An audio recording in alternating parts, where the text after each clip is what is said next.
Hello students, so we are talking about the chapter plant growth and development, and in the previous lecture we were talking about the locomotion movement and उसमें we are talking about the autonomous locomotion movement. So आज के lecture में let's start with the induced locomotion. So we are going to talk about induced locomotion in this lecture. I hope you have gone through the previous lecture, आपको चीजें समझ में आई हैं. Still if you are confused, do let me know. तो induced locomotion की बात करते हैं तो we have two categories.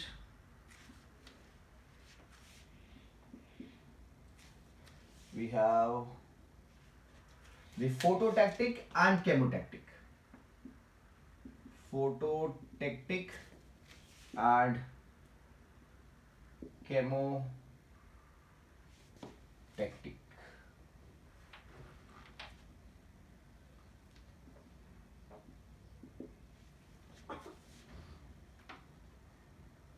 And chemotactic. ठीक है, नाम से आपको पता चलता है कि this is in terms of photo that is light and this is in terms of chemical. तो यहाँ पे जो लोकोमोशन होगा that is going to be induced by what? Induced by other factor that is the sunlight and the chemical. सो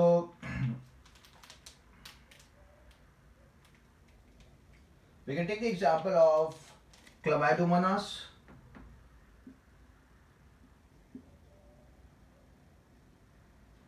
ठीक है, तो Chlamydomonas की अगर बात करते हैं तो क्लैमाइडोमोनास में जो क्लोरोप्लास्ट अवेलेबल है या जो प्लांट की लीव्स में क्लोरोप्लास्ट अवेलेबल होते हैं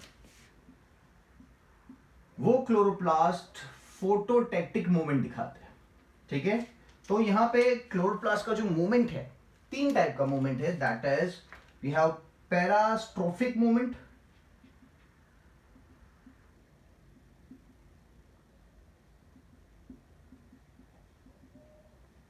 then we have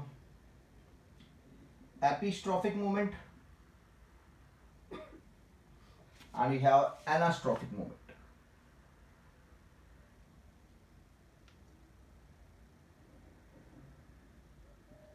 ठीक है, parastrophic movement, epistrophic movement and anastrophic movement. Now what is it? So parastrophic movement अगर देखें सो यहां पे क्या हो रहा है? देयर इज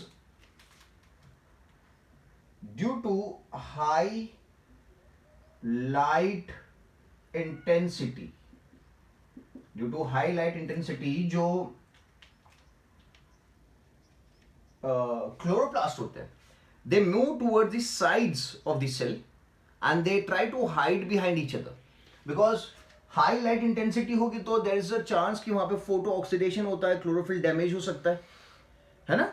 तो क्लोरोफिल डैमेज हो सकता है तो क्लोरोप्लास्ट क्या करेगा? अपने आप को बचाने की कोशिश करेगा और उस केस में it would start moving. For example if this is a cell, अगर ये सेल है तो क्लोरोप्लास्ट क्या करेंगे? They would move towards the sides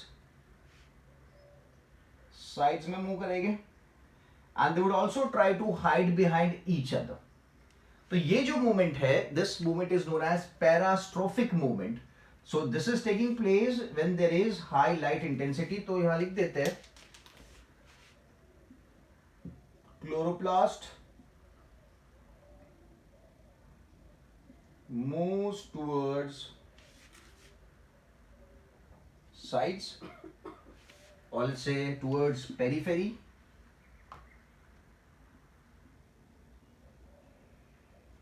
and also try to hide behind each other. ठीक है, so parastrophic movement that is going to take place during the high light intensity. So to save themselves, the chloroplasts they would start moving towards the periphery of the cells, okay, and they also try to hide behind each other. Epistrophic movement की अगर बात करते हैं तो epistrophic movement में there is moderate light available, there is moderate light intensity,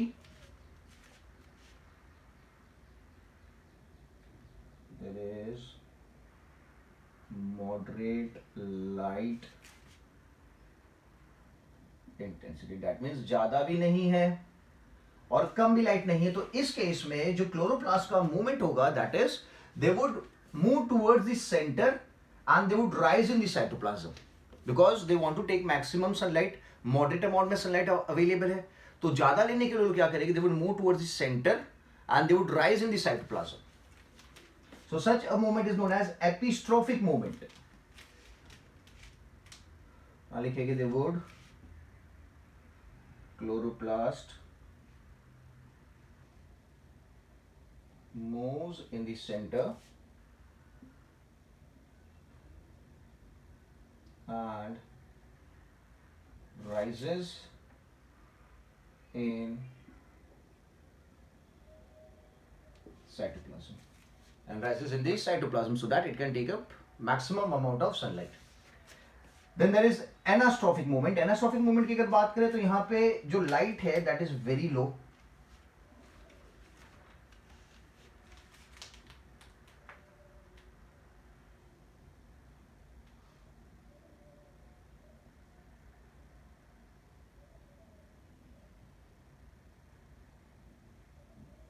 एनास्ट्रोफिक movement की अगर बात करते हैं, सो एनास्ट्रोफिक मूवमेंट के टाइम पे light is very low light intensity.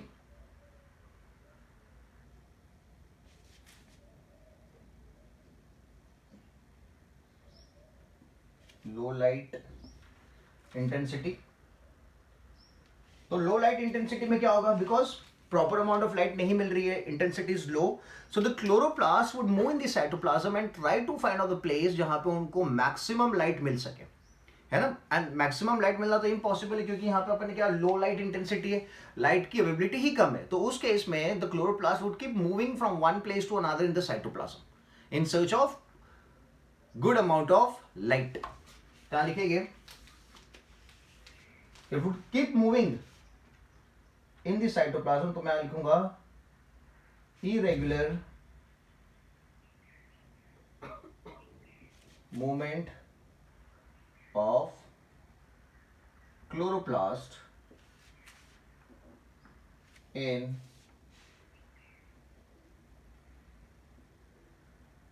cytoplasm.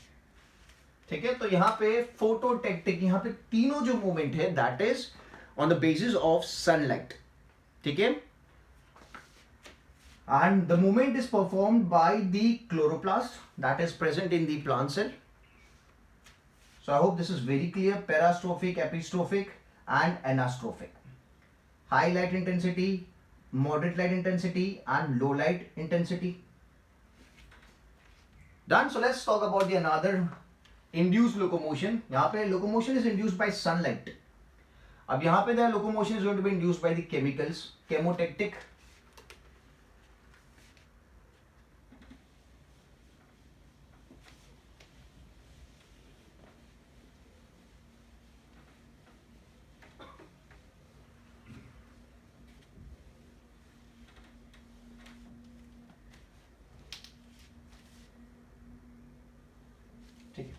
So chemotactic movement की बात करते हैं.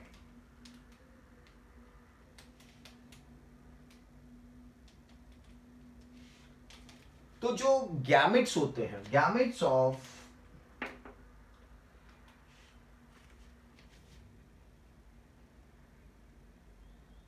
gametes that is anthrozoids of bryophytes and pteridophytes. ठीक है, anthrozoids of bryophytes and pteridophytes they move towards the female organ. यहां पे मैं ये भी मेंशन कर देता हूं, male gamete moves towards female organ. ठीक है,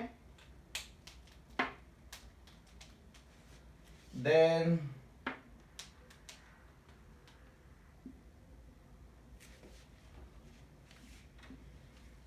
so this was about chemotactic movement की chemicals produce हो रहे हैं by the female organ and those chemicals are attracting the male gamete so that the male gamete can move towards the female gamete. The same happens in the animals as well. Now apart from chemotactic I can also add some more.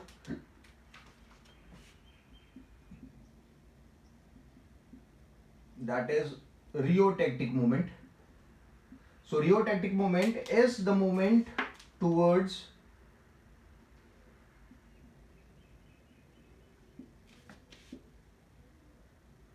caused due to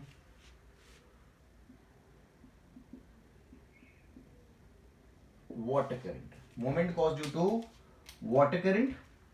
Then there is thermotactic moment. So that is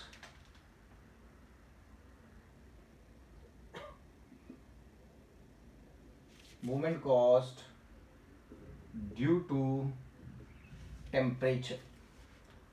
And then there is galvanotactic moment. Then there is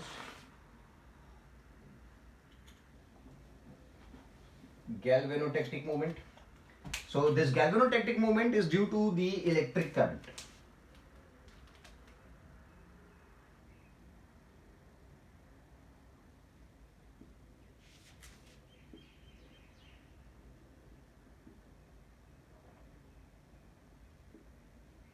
Due to electric current.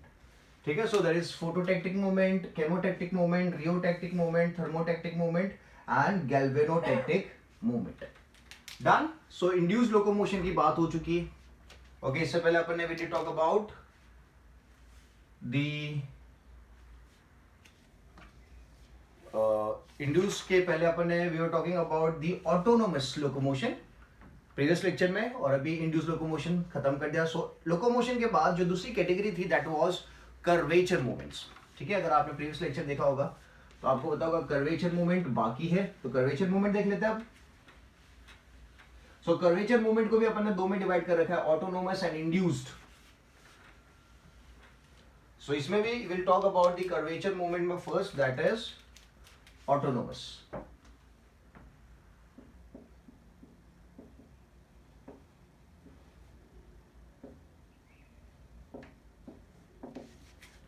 इसमें will talk about the autonomous category. Autonomous मतलब खुद से. ठीक है, तो before we talk about the autonomous category we should be see autonomous category is divided into two. पहले तो मैं लिख देता हूं, that is nastic and nutation. Nastic and न्यूटैलिज्म.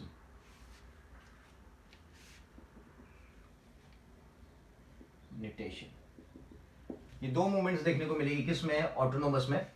But डायस्टिक movement की बात करते time we should also talk about the tropic movement. It's not a part of autonomous curvature movement, but एक डिफरेंस पता होना चाहिए नास्टिक और ट्रॉपिक मूवमेंट के बारे में. ठीक है, तो यहाँ पे this is not a part of autonomous but I am just putting down the difference. तो डिफरेंस में अगर देखें तो जो नास्टिक मूवमेंट होती है ये काफी फास्ट होती है and the tropic movement is very slow. The nastic movement is caused due to growth और change in turgor pressure.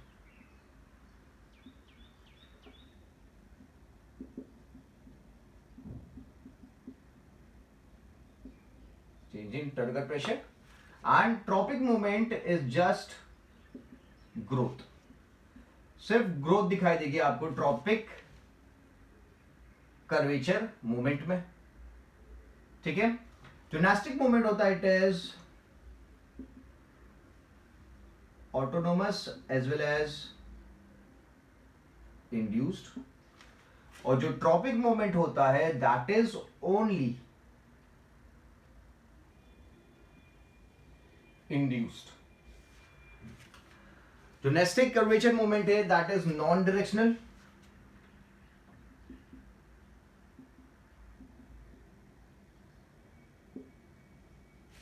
and this is directional.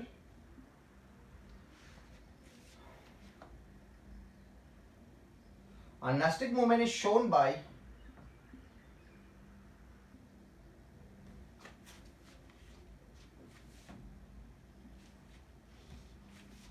It is shown by asymmetrical structures.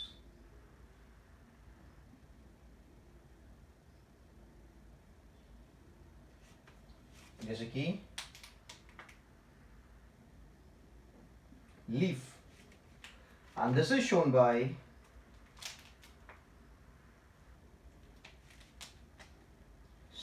cylindrical structures.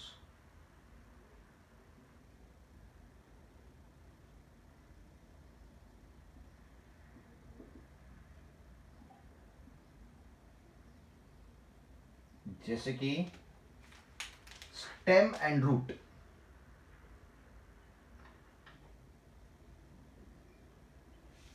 जिसकी stem and root. So this was just the difference between nestic and tropic. Tropic is not a part of autonomous movement, but मैंने एक difference यहाँ पे आपको बता दिया. ठीक है? So now I'll talk about the nestic movement. So I'll drop this down.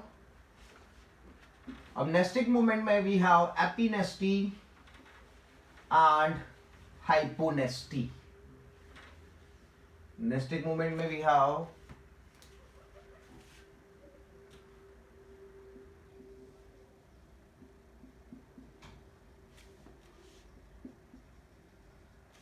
epinesty and hyponesty.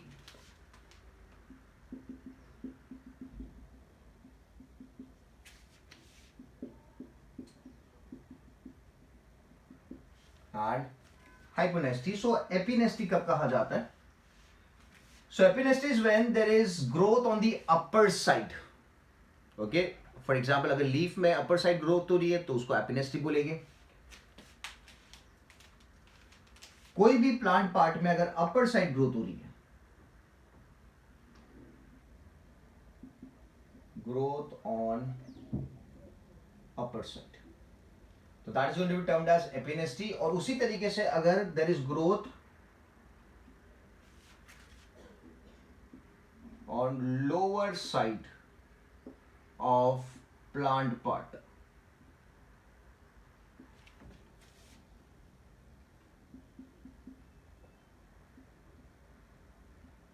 ठीक है, so that is going to be termed as hyponesty. This is not a difference, just putting down the points. So growth on upper side of a leaf of a plant part, that is epinesty. Growth on the lower side is hyponesty. अगर एक example देखें तो यहाँ पे I can put it as opening of the flower. Flower की अगर आप opening की बात करो, let's say this is a flower,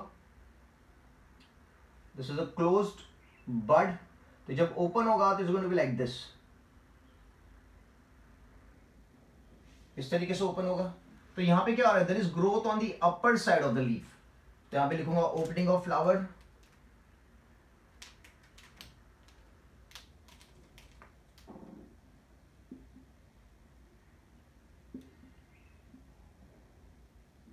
opening of flower, uncoiling of leaf can be taken as the example. और यहां पे अगर एग्जाम्पल लिखने हो तो we can say that is closing of flower and coiling of leaf.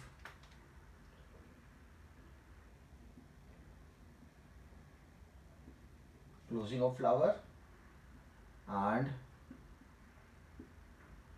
Coiling of leaf. यहां पे अनकॉइलिंग हो रहा था, यहां पे कॉइलिंग हो रहा है. ठीक है.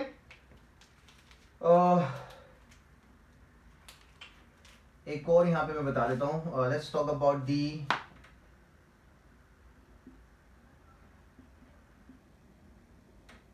पॉपी बर्ड, है ना. जो पॉपी प्लांट का अगर बर्ड आप देखो तो इनिशियली जो पॉपी प्लांट का बर्ड होता है वो ड्रूपिंग होता है. इट इज ड्रूपिंग, इस तरीके से नीचे की तरफ होता है. क्यों? क्योंकि ग्रोथ कहां पे? ग्रोथ इस बाजू, growth is occurring on the upper side. ठीक है. And that is the reason the poppy bird shows drooping और बेंडिंग टुवर्ड्स डाउन. ठीक है. But when the poppy bird matures, अभी यहां पे ग्रोथ हो रही थी. ठीक है. अब जब पॉपी बर्ड मैच्योर होगा तो इट बिकम्स इरेक्ट. अब इसको इरेक्ट अगर बनाना होगा तो ग्रोथ कहां करनी पड़ेगी? नीचे के साइड. तो नीचे के साइड जो ग्रोथ होती है उसे क्या कहा जाता है? हाइपोनेस्टी कहा जाता है. तो इनिशियली जो पॉपी बर्ड होता है वो ड्रूपिंग होता है बिकॉज ग्रोथ ऊपर की साइड थी, okay, but later on the poppy bird when matures it becomes erect, क्योंकि ग्रोथ कहां हुई, ग्रोथ नीचे की तरफ हुई, यहां पे हुई, ठीक है। सो अगर ऊपर की तरफ ग्रोथ हो रही है तो इट्स एपिनेस्टी, नीचे की तरफ ग्रोथ हो रही है that is hyponasty. So poppy bud में initially that there is epinasty taking place and then when the bud matures there is hyponasty taking place. So this is a very good example. Done. So this was about the nestic movement. Now let's talk about natation.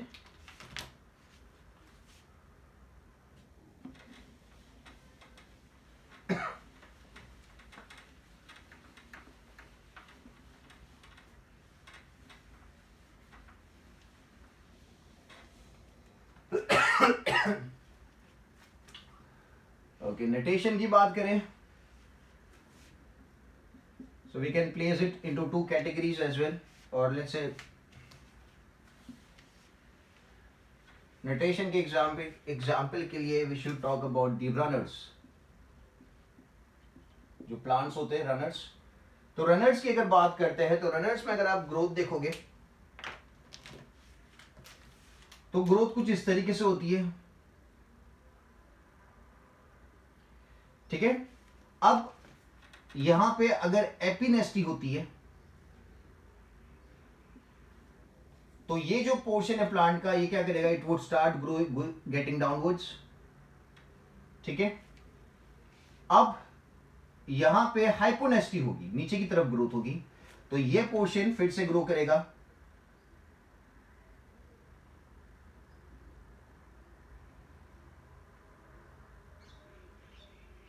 ऊपर की तरफ, फिर वापस क्या होगा, एपिनेस्टी होगा,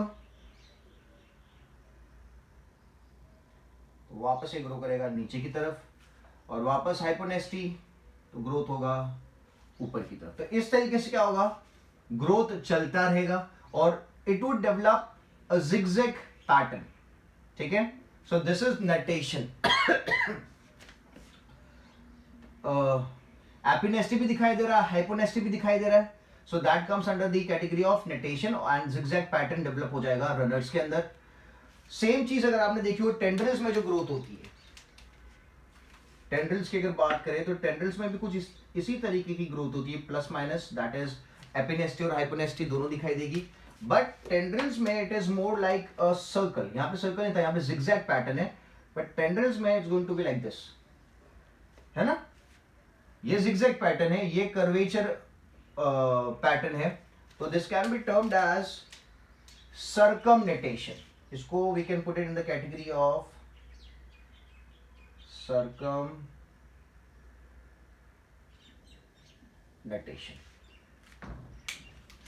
ठीक है। सो नटेशन की कैटेगरी में अपन ने दो चीजों को डाल दिया है, one is the runners, another are the tendrils. तो रनर्स में आपको जिगजैग पैटर्न दिखता है, वाइल टेंड्रिल्स में आपको सर्कुलर पैटर्न दिखता है। Done. So this was about the curvature moment autonomous. Now let's talk about the curvature moment induced.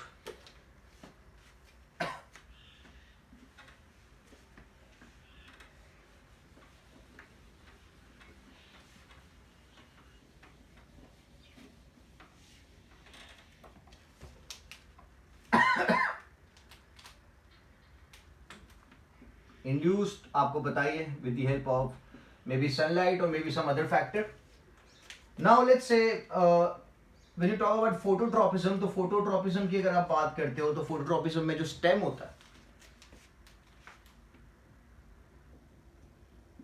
Phototropic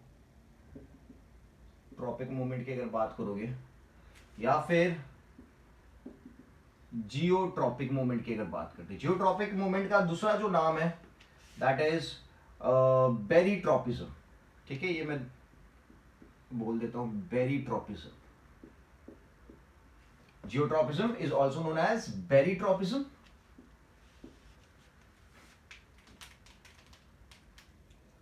तो फोटोट्रॉपिज्म की अगर बात करें तो स्टेम ऊपर की तरफ ग्रो करता है और यहां पे रूट की ग्रोथ दिखाई नहीं देती, क्योंकि phototropism is mainly related to stem. Stem grows in the direction of the sunlight, और जब आप जियोट्रॉपिज्म की बात करते हो तो स्टेम को नेगेटिव लिखेंगे और रूट को पॉजिटिव लिखेंगे, because root grows in the direction of the gravity. Now इस चीज को स्टडी करने के लिए we have a heliotropic chamber. एक चैम्बर है जिसे कहा जाता है हीलियोट्रॉपिक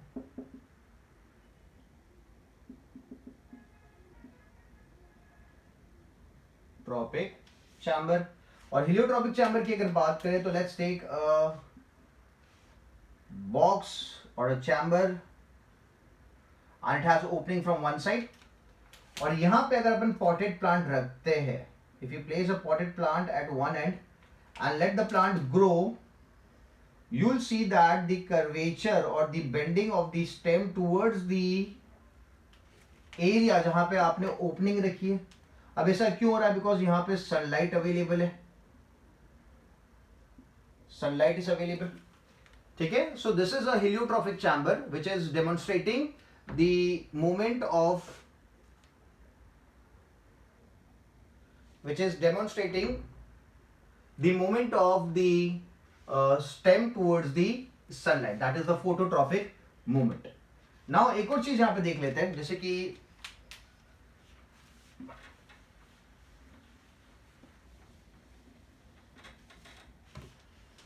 if this is the ground and let's say this is the stem, this is the root, ठीक है। तो रनर्स के केस में आपने देखा होगा कि जो ग्रोथ होती है वो it is parallel to the land, है ना। जो ग्रोथ होगी it is parallel to the land, it is parallel to the land, ठीक है। The same thing applies for the rhizome. अगर राइजोम की आप बात करते हो तो राइजोम के केस में भी जो ग्रोथ होती है that is parallel to the land but it is underground. तो यहां लिखेंगे रनर्स, यहां लिखेंगे राइजोम। राइजोम में अंडरग्राउंड पैरेलल ग्रोथ है और यहां पे out of the ground parallel growth है। तो यहां पे जो एंगल बनता है, अगर एंगल की बात करें, सो ये जो एंगल बनता है, ये एंगल बनता है कितना? This angle is of 90 degree. The same goes for this one.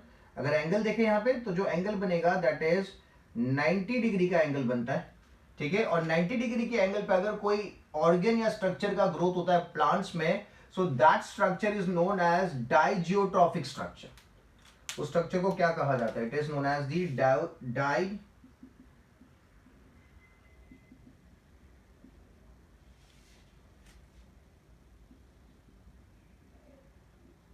डाइजियोट्रॉफिक structure. If the structure grows at an angle of 90 degree, मतलब जो राइजोम है, rhizome is also diageotropic structure.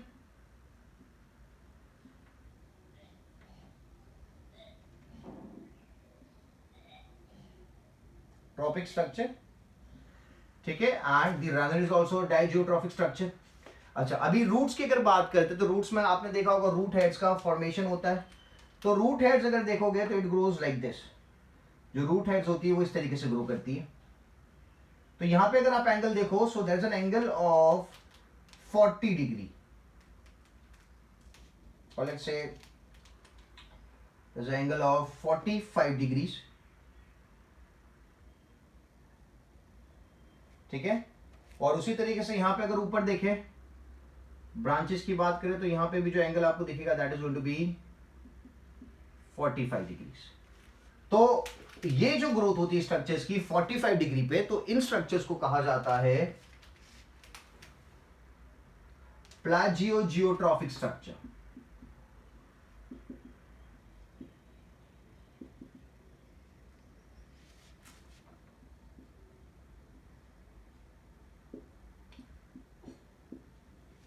Plagiogeotropic structure, okay, and these roots are also going to be termed as plagiogeotropic structures, ठीक है। तो जो structures plant में develop होते हैं at an angle of 90 degree उन्हें कहा जाएगा डाइजियोट्रॉफिक स्ट्रक्चर्स, और जो 45 डिग्री पे डेवलप होते हैं उन्हें कहा जाता है प्लेजियोजियोट्रॉफिक स्ट्रक्चर्स। सो ये किसको रिप्रेजेंट कर रहा है जो मैंने बीच में बना रखा है पूरा? This is the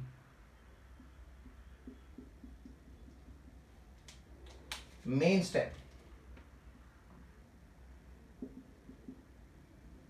and this is the main root. ठीक है, तो यहां पे आप देख रहे हो the main stem is showing positive phototropism, negative geotropism, and the main root is showing negative phototropism and positive geotropism. Done.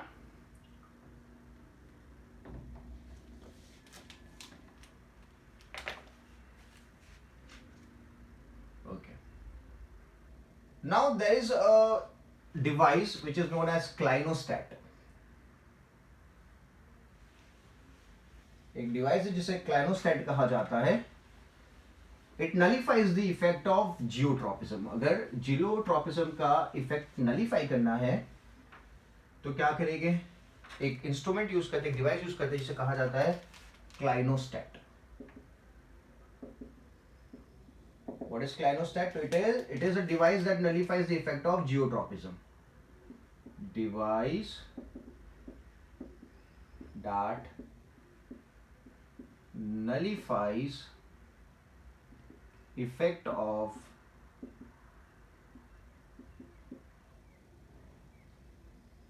geotropism. ठीक है, तो यहां पे करेंगे क्या, तो let's say we have a potted plant. इस पॉटेड प्लांट को उस डिवाइस में अटैच कर दिया जाता है. लेट्स से इस तरीके से वो डिवाइस क्या करेगा, पॉटेड प्लांट को अटैच कर देगा. This is the setup, this is stand. ठीक है, और अब जो प्लांट ग्रो कर रहा है उसमें कोई कर्वेचर देखने को नहीं मिलेगा, क्योंकि ये जो डिवाइस है ये क्या करेगा, ये पूरे पॉटेड प्लांट को रोटेट करेगा. क्या करेगा, रोटेट करता जाएगा, मतलब सर्कुलर मोशन आपको दिखेगा यहां पे. This is going to keep moving it, गोल गोल घूमता रहेगा. तो क्या गोल गोल घूमने की वजह से ग्रोथ जो है वो एक जगह पे नहीं होगी. अगर ग्रोथ यहां, अगर कर्वेचर यहां पे आता है तो ये फिर से घूम जाएगा, तो वापस कर्वेचर जो था वो बेंड नहीं होगा और वो वापस स्ट्रेट हो जाएगा. बिकॉज इफ अगर ये पोर्शन है तो ग्रोथ आपको चलो यहां दिखेगी, बट जब यहां पे ग्रोथ हुई उसके बाद ये फिर से क्या हो जाएगा, गोल घूम जाएगा, तो वापस ग्रोथ कहां होगी, दूसरी बार ग्रोथ यहां पे दिखाई देगी. मतलब जो बेंडिंग हो रही थी वो बेंडिंग आपको नहीं दिखाई देगी, आपको हमेशा इरेक्ट पोस्चर दिखाई देगा यहां पे, क्योंकि यहां पे पूरे प्लांट को क्या किया जाता है, रोटेट किया जा रहा है. Because of the rotation the growth is going to be equal on both the sides.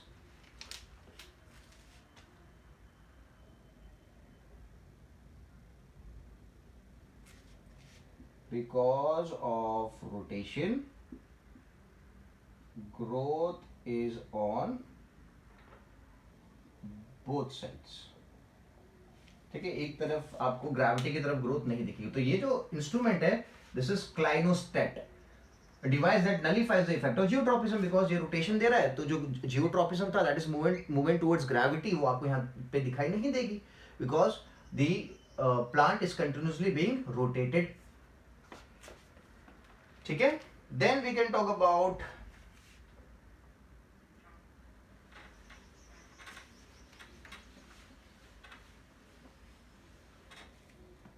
Thigmotropism.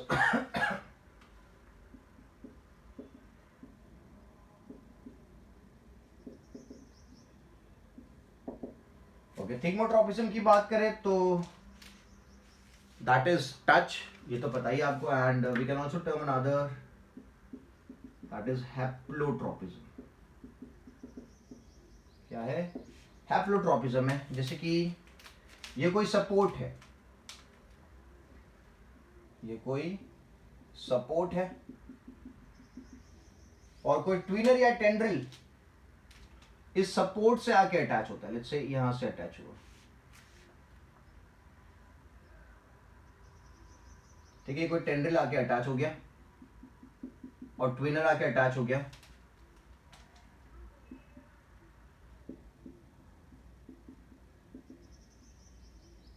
और ट्विनर आके अटैच हो गया, तो अब यहां पे क्या होगा, जहां पे अटैच हुआ, जिस पॉइंट पे अटैच हुआ है वहां पे ग्रोथ नहीं दिखाई देगी. There is no growth from the point where it has attached. But growth कहां दिखाई देगी? ऑन द अपोजिट साइड, यहां पे ग्रोथ दिखाई देगी। ठीक है, अब यहां पे ग्रोथ दिखाई देगी मतलब कर्वेचर डेवलप होगा, ये ज्यादा बेंड करेगा उस तरफ। ठीक है, तो at the point of attachment there is no growth, but on the opposite side growth occurs. ठीक है, so this is thigmotropism. This would provide the bending. तो यहां पे ग्रोथ अगर यहां पे होती है, इस तरफ अगर ग्रोथ होगी तो ग्रोथ होने की वजह से कर्वेचर डेवलप होगा, ये ऐसे बेंड हो जाएगा। ठीक है, और ऐसे बेंड होता होता it would start covering the support.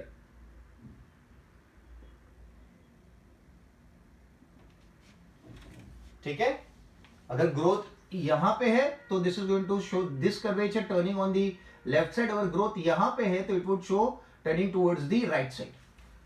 ठीक है, तो you want to twin around the support ना, जैसे कि कोई सपोर्ट है उसके सराउंडिंग में पूरा वाइंड करना है, तो आपको अंदर की तरफ टर्न दिखाना पड़ेगा। This is what the tendrils and the twiners are showing.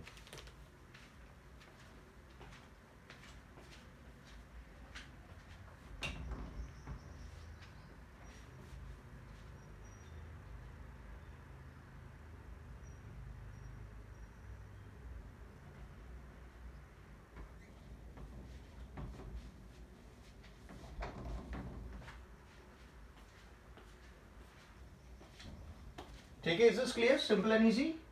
So growth on the point of attachment growth नहीं है, पॉइंट ऑफ टच जो है वहां पे ग्रोथ नहीं है, और जहां पे टच नहीं हो रहा वहां पे आपको ग्रोथ दिखाई देगी। Done. Then we have induce में केमोट्रोपिज्म भी ले सकते हैं। केमोट्रोपिज्म में आपको बताइए there is release of chemicals by the micropyle.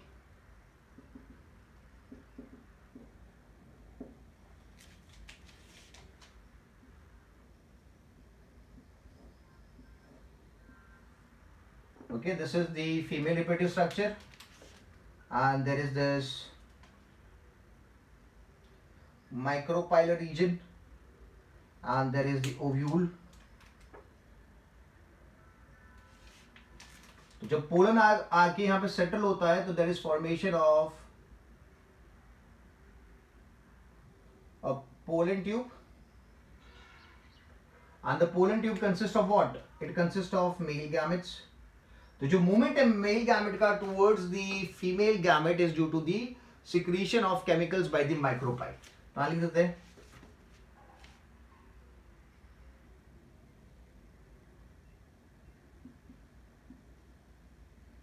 The chemicals secreted by micropyle.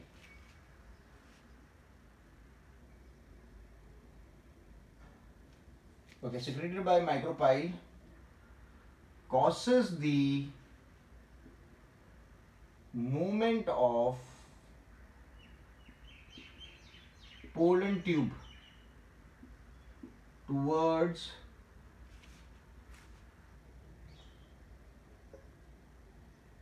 ova. So such a movement is known as chemotropism, which is observed in each plant.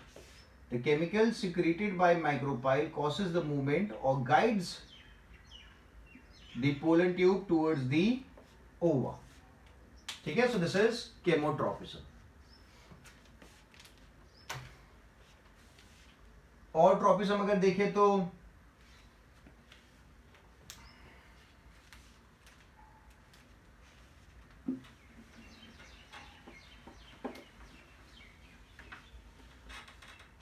we have hydrotropism.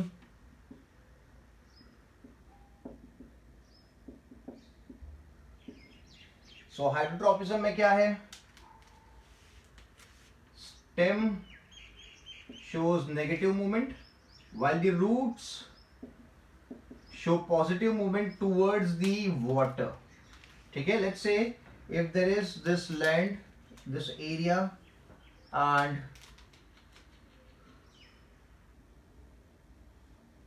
we have this big tree, and if we try to look at the roots, और यहाँ पे let's some water body somewhere, यहाँ पे जमीन में कहीं पे कोई वाटर बॉडी है, ग्राउंड वाटर का सोर्स है, तो जो रूट्स है they would start moving towards this source of water. ठीक है, तो यहाँ पे क्या हो रहा है, रूट्स का मूवमेंट हो रहा है towards the water source, so that is hydrotropism. और दूसरा अगर देख सकते हैं तो we can talk about एरोट्रोपिज्म।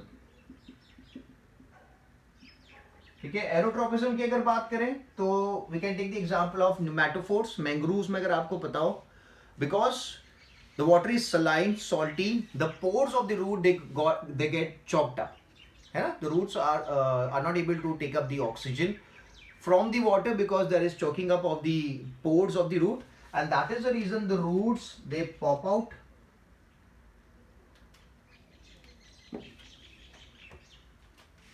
Okay, ये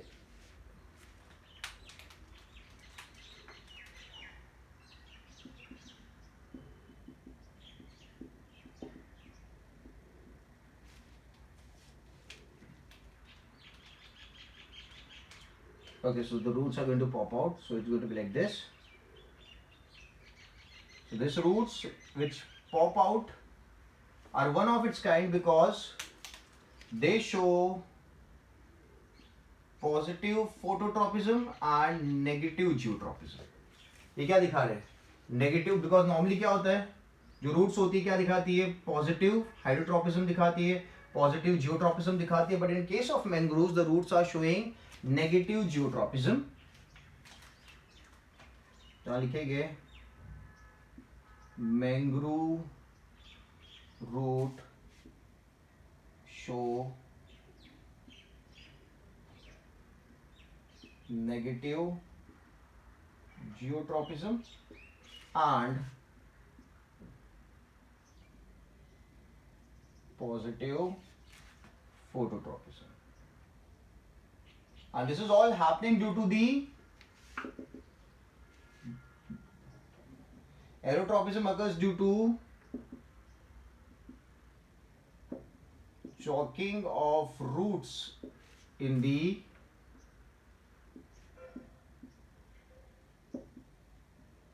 saline water.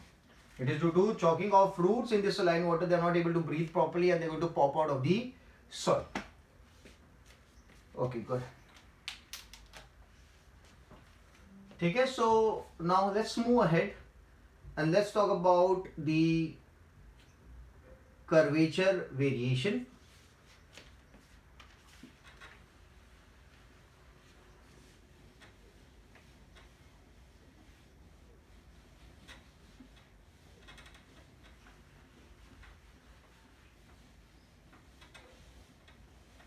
So talking about the curvature variation अगर देखें,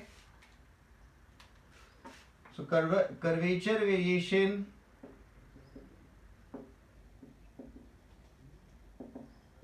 is due to change in turgor pressure. It is due to change in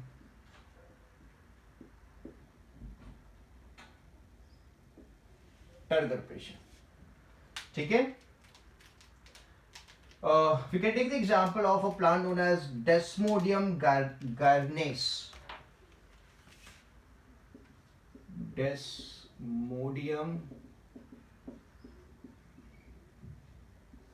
garnacus का अगर एग्जाम्पल है यहाँ पे, तो इस प्लांट में अगर आप देखो, एक तो ट्राइफोलिएट कंडीशन देखने को मिलती है, the plant shows trifoliate condition, that means it has 3 leaves. This is a trifoliate condition.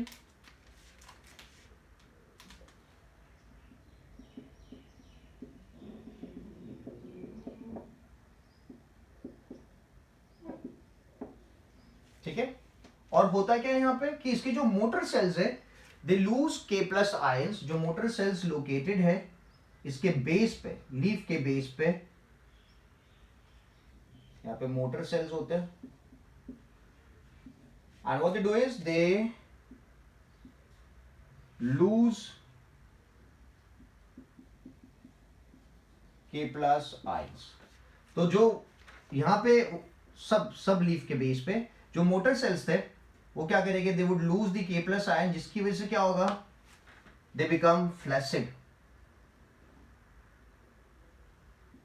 Leaves become flaccid, और फ्लैसिड होने की वजह से लीव्स ड्रूप डाउन,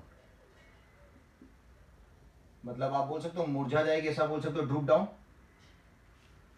तो यहां पे जब K प्लस आयंस का लॉस होगा तो जो लीफ है वो मूवमेंट दिखाएंगे नीचे की तरफ, और जब K प्लस का गेन होगा तो they would again come back to the original position. मतलब अगर आप देखो यहाँ पर मैं प्लांट का जो लीफ का movement it's going down and up, down and up, ठीक है। अगर आप दोनों लीफ देखो तो it goes like this, down up, ठीक है। तो okay, so this movement can be termed as the to and fro movement due to internal factors. So leaves of Desmodium gyrans shows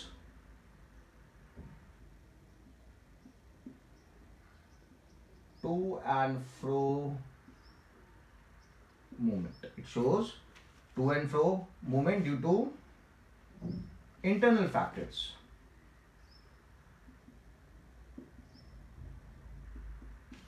Due to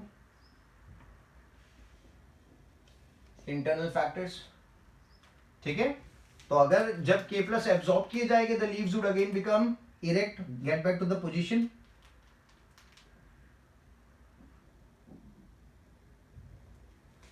when K plus is absorbed,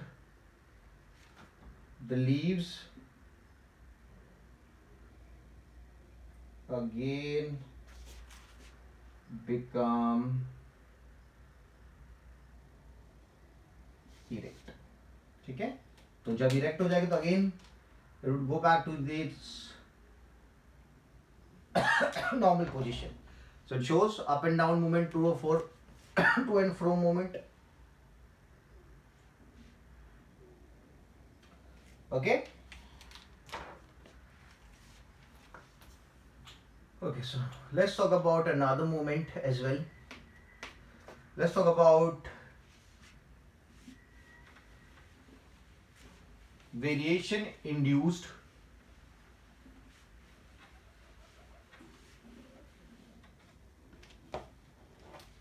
variation induced movement की अगर बात करें,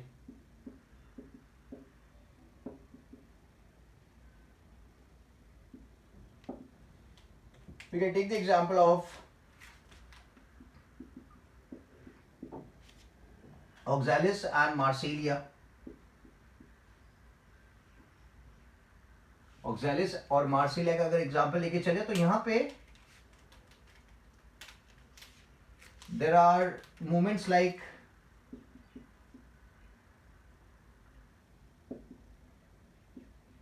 Nicty-Nesty movement. Now Nicty-Nesty is actually sleeping. In absence of light, the plant is going to droop down. So that is known as Nicty-Nesty or the sleeping movement. Or we can also term it as photonestic. फिर we can talk about tulip की अगर बात करें तो tulips के case में there is thermonestic movement. तो thermonestic movement में क्या होगा,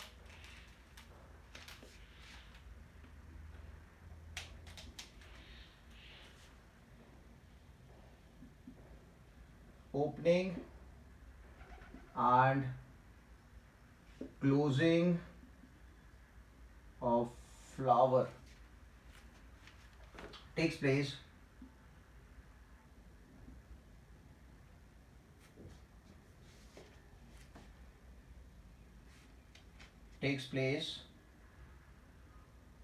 due to temperature.